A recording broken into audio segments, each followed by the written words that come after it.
Yes, y'all, the verdict is in. Guilty, guilty, guilty. R. Kelly is guilty. And guess what, y'all? I got the original tape and it is him. Wish I could show you what's on the tape, but I don't own a VCR, so we'll just have to talk about it.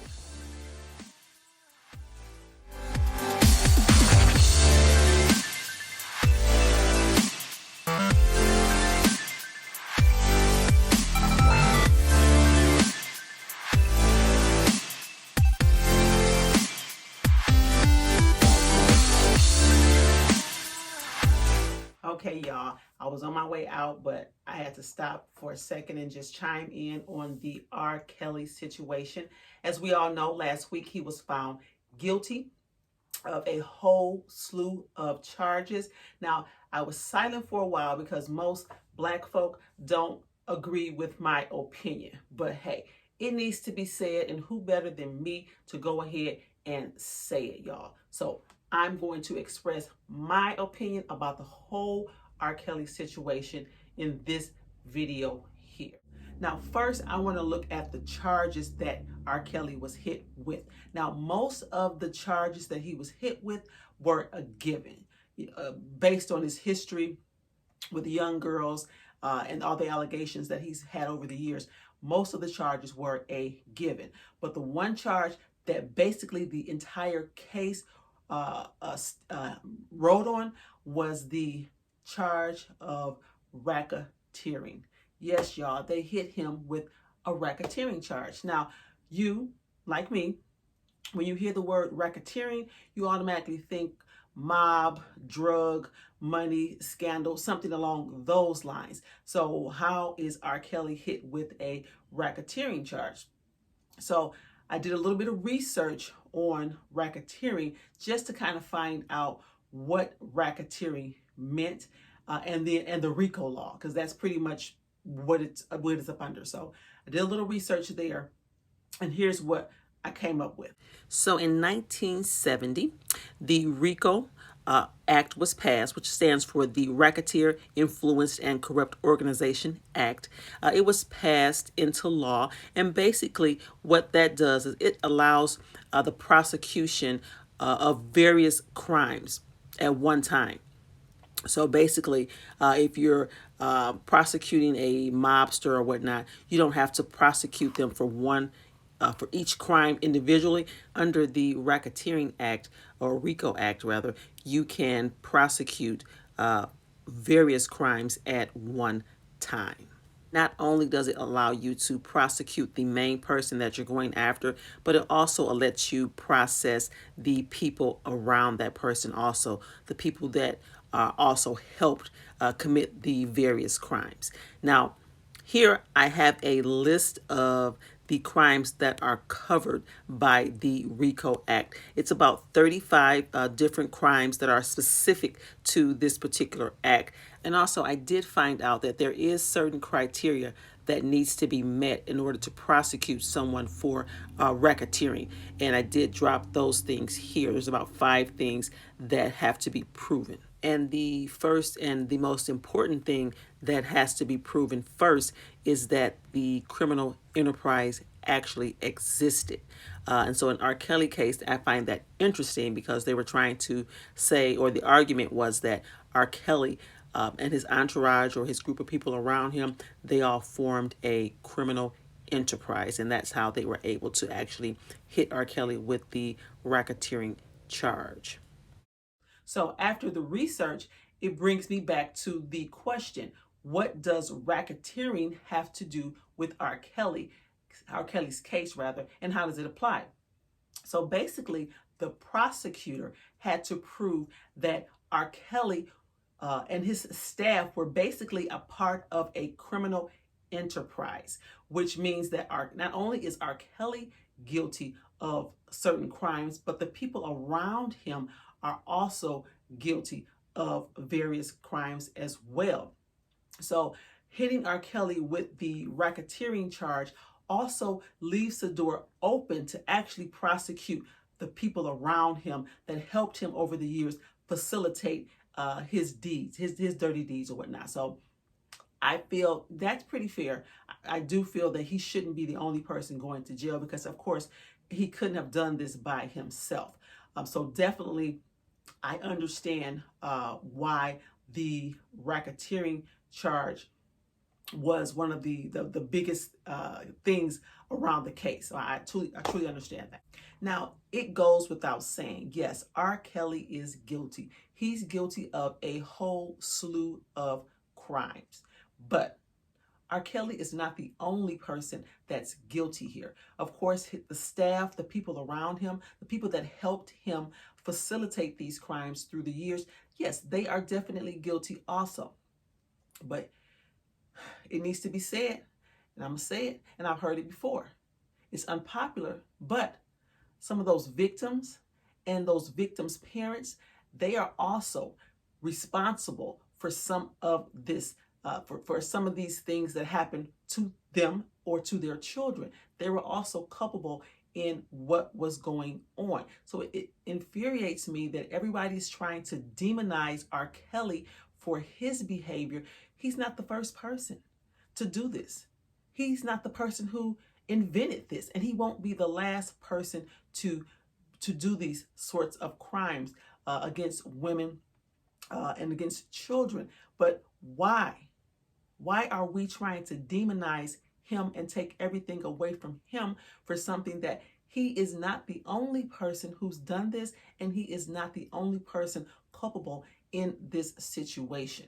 So what's the difference between R. Kelly and someone else doing these crimes? I'll tell you. R. Kelly is a black man. R. Kelly is a wealthy black man.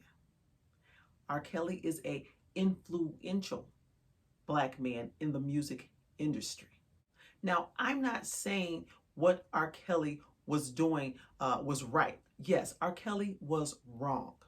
But what I am saying is, why do we choose to persecute, drag this man through the mud, take everything from him for doing what other white entertainers have been doing over the years? Why are we choosing to take everything from R. Kelly while we let these other individuals who have done things similar to, or maybe even worse than, we are letting these people flourish? And the most discerning thing about the whole situation is that black people are so quick to tear down their own. The black community is so quick to tear down their own. We don't even investigate further. We don't even investigate the information that we're being force fed. We just take what they give us and say, yeah, that must be true. Yes, R. Kelly is a criminal. R. Kelly has done some foul things. Yes, he has. But he is not the only man that has done these things. So why are we bandwagoning the persecution of this man? Why aren't we pointing out the other races, the other individuals who have done things similar to what he's done, or even worse than what he's done?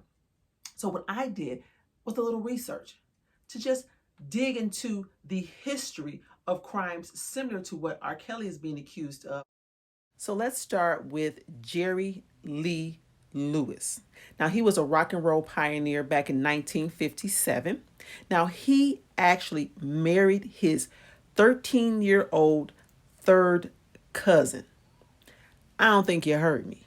Not only was she 13, but she was his cousin. Now, that's some backwoods trailer park on a hot afternoon type stuff. Then we also have Bill Wyman. Now, he was a bass player for the Rolling Stones. Now, when he was in his 40s, he began dating a girl named Mandy who was only 13. And this man bragged about having sex with her at the tender age of 14. Now, isn't that statutory rape? Yeah, but no charges were ever pressed. And let's not forget Don Johnson of Miami Vice. Now, I used to love Miami Vice. I wanted to actually marry Philip Michael Thomas. But actually, when Don Johnson was 23, that's when he met Melanie Griffin, who was 14. and they actually began living together when she was 15. My question is, where are the parents of these young women? So let's check out Steven Tyler of Aerosmith. Now, he was 24 when he began dating a 16-year-old girl. Now, her parents gave him legal guardianship over her, so the two of them, Steven and the 16-year-old girl, could travel together. What kind of hillbilly heaven stuff is that? These parents basically pimped their daughter out. Are you seeing a pattern? Because I am. But let me continue. And let's not forget Woody Allen. Now, I remember watching his story play out in the media. Now, this child predator not only got into a relationship with his ex wife's daughter, but his own daughter alleged that he had sexually abused her also. And then Christina, I believe her name is Christina Engelhardt, she said that she began dating him at the age of 16 while he was much, much older than her.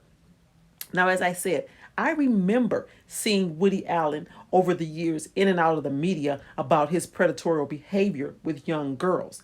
But what I don't remember seeing is him doing any prison time.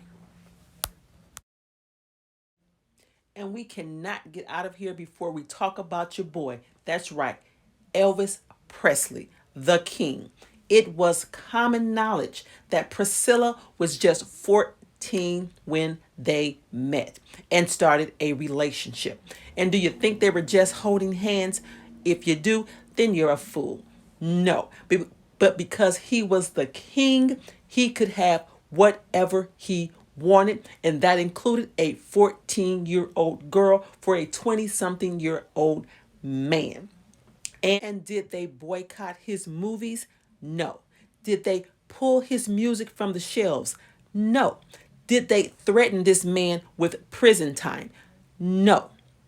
Elvis Presley, aka the King, was able to live a free man until he died. No consequences for his predatory actions. And for some reason, we praise these other people while we demonize R. Kelly. When you step back and take a look at the entire situation, it's upsetting how the Black community allowed everything to be stripped from this man, while there are other white entertainers that we glorified then and we still glorify. So why do we accept the fact that, oh, we can't step in the name of love anymore because R. Kelly committed the same crimes these men have committed? We can't believe we can fly anymore because of the same crimes that these white men committed, that R. Kelly committed. We can't listen to his music anymore. That's not fair. I enjoy some of R. Kelly's tracks. He is a good entertainer. Why can't we separate the man from the entertainer? Because the white community knows how to do that. They've separated Elvis and the other entertainers from their entertainer Elvis versus the man Elvis. The man Elvis, he did all those shady things. So we're not going to associate that with the entertainer Elvis. Elvis is able to keep his money. He was able to keep his money and keep on living his life as he wanted. But for some reason, the Black community, we're allowing them to take everything away from R. Kelly based on his actions outside of him being a so-called entertainer. When I say outside of being an entertainer, I mean his private life. His songs are beautiful. You can't take that away from the man. The man can sing. The man can entertain. Yes, he has a flawed past, but what person doesn't? Guilty? Yes, he is. Should he be punished for the crimes that he's committed? Yes, he should. But should we strip the man from everything? No. And it's just like Bill Cosby. Bill Cosby has contributed a lot to the Black community. They stripped everything from him, but then we backpedaled and we started giving some of the stuff back, like the Cosby Show. Now, when they took the Cosby Show off the air, they ultimately put the show back on the air. Same thing with Different World. It's a Different World because it's not just Bill Cosby. He produced the show, but the actors on the show have nothing to do with his crime. So why should they be punished? Because as long as that show is in syndication, other people are getting paid. Also, when the Bill Cosby story broke, the schools that he gave money to, they took his name off the walls, and his name was banished from the schools. But let me ask you this: you took the man's name off the wall, but did you give the man his money back? I don't think you did. And the basic problem is that the Black community does not know how to separate the man from the entertainer. And that's where the problem comes in. Yes, R. Kelly, the man, should be persecuted, but R. Kelly entertainment and his works, they should not be shelved or thrown away. It's good music, y'all. So let's look at this in another light. Say there's a scientist at a university. He's a well-known, well-liked scientist, and he ends up inventing something, some kind of breakthrough technology or something that he comes up with that we all use. And we're happy. We're like, yeah, this is great. This is great. This scientist so-and-so, he had this groundbreaking discovery, and we're loving it. Then 3 years down the line, we find out that this scientist has raped 3 women over the course, say, of 10 years. He's raped 3 women. Possibly, I don't know, killed someone as well. Do we take his discovery and shelve it? Do we throw away his work? Do we decide, oh, wait, because this scientist is a criminal, we no longer need his contribution to life or to the world. We no longer need what he's given us or what he's shown us. Even though it's groundbreaking and it's some good stuff, we no longer want it or need it because not the scientist, but the man that is the scientist is flawed. Now, let me just say this. If that scientist is white, guess what? He will continue to flourish. His contribution will continue on. He may be prosecuted, but his work will still stand. If that scientist is a Black man, they will remove his name from it and put someone else's name on it, and that person will flourish. And the sad thing about that is the Black community, we will sit back and we will let that happen because we're letting it happen now. This would not have played out the way it did without the Black community. We helped destroy one of our greatest entertainers because he is a good entertainer. He is a man that is flawed. Yes, he is. So take from this conversation, yes, R. Kelly is guilty. R. Kelly, the man, Robert Kelly, he is guilty of sexual crimes. He's a sexual predator. He is guilty. And he should be on trial. He should be persecuted for the crimes that he did commit. But what is not on trial is his contribution to the music industry. His music should not be shelved. We should not listen to his songs because of what he's done. Those are good songs. Those songs are a part of history. Weddings, graduations. It's bigger than just R. Kelly when you look at the contribution that the man has made to the Black community or the world in a whole. Yes, R. Kelly, the man, is guilty, but let's not take away what he has contributed positively to the community, which is his music and his entertainment. Now, I am going to stop here because I have rambled on and on and on about R. Kelly being guilty, yes, but the unfairness of how he's being treated.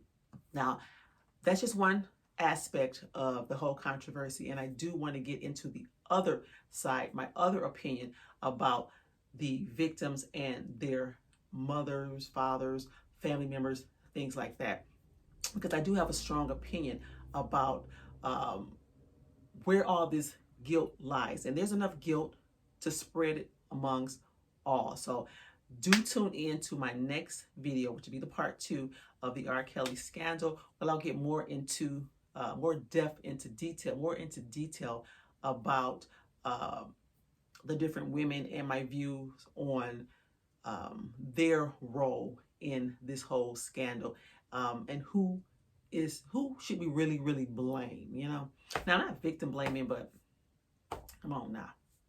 But we're going to get into that in the next video. Now, make sure to like this video and make sure to subscribe so you'll know when the next video comes out. And I always have something to say, and there's always topics to talk about.